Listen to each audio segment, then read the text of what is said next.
Hello, I'm Martin Park. For those that don't know me, I'm a naturopath and a master coach and trainer who has been working professionally in health, fitness, wellness and personal development for over 46 years.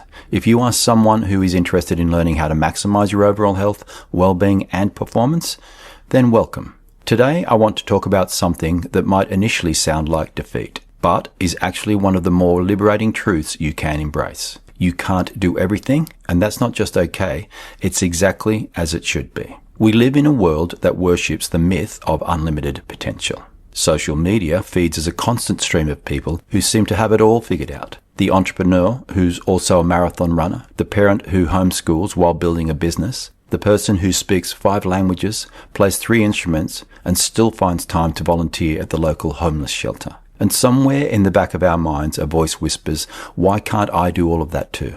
This voice tells us that if we just optimized our time better, if we just had more discipline, if we just tried harder, worked harder, focused harder, we could somehow transcend the basic mathematics of human existence. 24 hours in a day, 7 days in a week, one body, one mind, one life.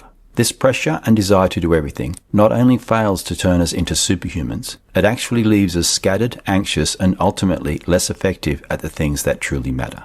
The paradox is this: when we try to do everything, we end up doing nothing particularly well. When we spread ourselves too thin, we become mediocre at many things, or worse still, fail at many things rather than becoming our best at a few. I've watched countless people burn themselves out trying to be everything to everyone, trying to pursue every opportunity, trying to master every skill, trying to be present in every arena of life simultaneously. And what I've observed is that this approach doesn't lead to a rich, full and successful life. It leads to exhaustion, frustration, and a persistent sense that despite all their efforts, they're somehow not good enough, they're falling short. But what if falling short isn't the problem? What if the problem is the belief that we should be able to do it all in the first place? You see, our limitations aren't design flaws. They're not evidence of our inadequacy or lack of something. They're simply the boundaries within which we get to create our lives. Unlike any artist will tell you, boundaries don't constrain creativity, they focus it. When a poet chooses to write a sonnet, they're not limiting themselves by accepting the constraint of 14 lines. They're choosing a form that will concentrate their expression, that will force them to distill their thoughts to their essence. The limitation of lines becomes the very thing that gives their work power and precision. A yoga mat is only a few meters long, but within those boundaries, people explore balance, breath, flexibility, and strength. The limitation of space becomes a focused sanctuary for transformation. Your life is the same. You have limited time, limited energy, limited attention. These aren't problems to be solved.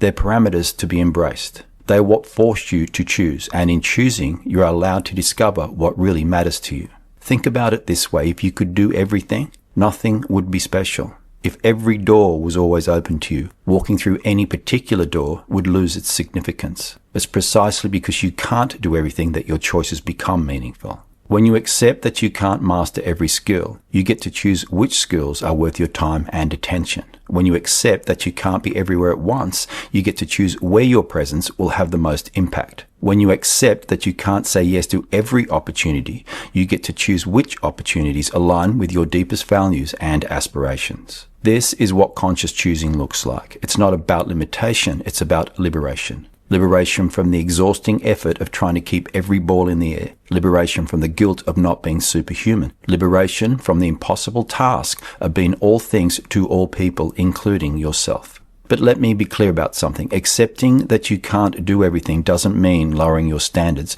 or abandoning your ambitions. It means being more thoughtful about what those ambitions are and why they matter to you. There's a profound difference between giving up and choosing consciously. Giving up is passive.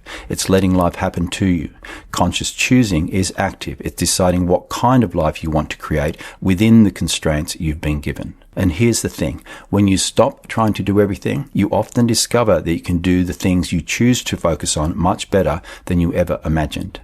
When you concentrate your energy instead of dispersing it, when you go deep instead of wide, when you choose quality over quantity, remarkable things can happen. The magic isn't in doing more. The magic is in doing less, but doing it with your whole heart, your full attention, your complete commitment. And that brings me to something I do want to emphasize, as it's critical to everyone.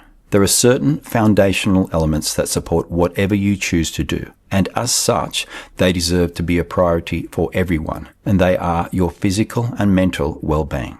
Because no matter what path you take, no matter what you decide to focus on, your physical and mental well-being should be non-negotiable priorities. Whether you're building a business, studying to be a genius, raising a family, or creating art, you need a body that functions well and a mind that's clear and resilient. This means moving your body vigorously and regularly, nourishing it with good food and drink, giving it adequate rest and recuperation, and tending to your mental and emotional health in ways that are relevant to your particular life. These aren't optional extras that you consider doing once you've achieved everything else. No, they are the foundation that make everything else possible. You can't pour from an empty cup, and you can't build a meaningful life on a foundation of poor health and depleted energy. So when you take care of these basics, you'll find that you have more energy, clarity, and resilience for the things you choose to focus on. And in that choosing, you don't find limitation, you find peace and freedom. The freedom to be imperfect and incomplete and still completely worthy. And the peace that comes from this is profound. It's the peace of knowing that you don't have to prove yourself by doing it all. It's the peace of knowing that your worth isn't measured by how many things you can juggle simultaneously. It's the peace of knowing that saying no to some things allows you to say deeper, more meaningful yes to others. So I invite you to consider, what would change if you stopped trying to do everything? What would happen if you gave yourself permission to choose consciously, to focus deeply, to say no to the good so you can say yes to the great? What would your life look like if you embraced your limitations not as evidence of inadequacy,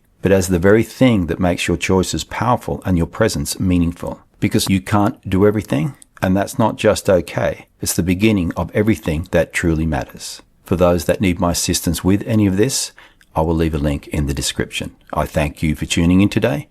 I appreciate your company. I look forward to spending some time with you again. Bye for now.